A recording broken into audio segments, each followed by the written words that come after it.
पूजयामि शूर्पकर्णाय नमः जातिपत्रेण पूजयामि सुराग्रजाय नमः गणकीपत्रं पूजयामि इभवस्त्राय नमः शमीपत्रं पूजयामि विनायकाय नमः अश्वत्थपत्रेण पूजयामि सूरसेविताय नमः अर्जुनपत्रेण पूजयामि फिलाय नमः अर्कपत्रेण पूजयामि श्री गणेश्वराय नमः एकविंशति पत्रेण पूजयामि స్వామి వారికి ఇలా ఏకవింశతి పత్రాలతో పూజ చేసిన తర్వాత స్వామి వారిని మనస్ఫూర్తిగా నమస్కారం చేసుకోండి.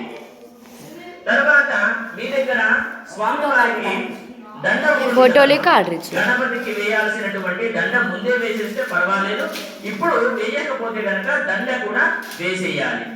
ఓం మహాగణాధి పతయే నమో నమః. పూలదండ వేసేసిన తర్వాత స్వామి వారికి అష్టోత్తర పూజ ఉంటుందమ్మా. ప్రతి ఒక్కరు కూడా ఏంటి అని అంటే 108 నామాలతో అష్టోత్తరము ఉంటుంది. అందరు కూడా గణేశాయ నమః అనుకుంటూ మీరు కూర్చోవాలి. ఇక్కడ కాడీలు తీసేసేదమ్మా. ముందుగా ఏంటి అని అంటే విడి పూలకు ఇలా ఉంటాయి కాబట్టి ఇలా తీసేసి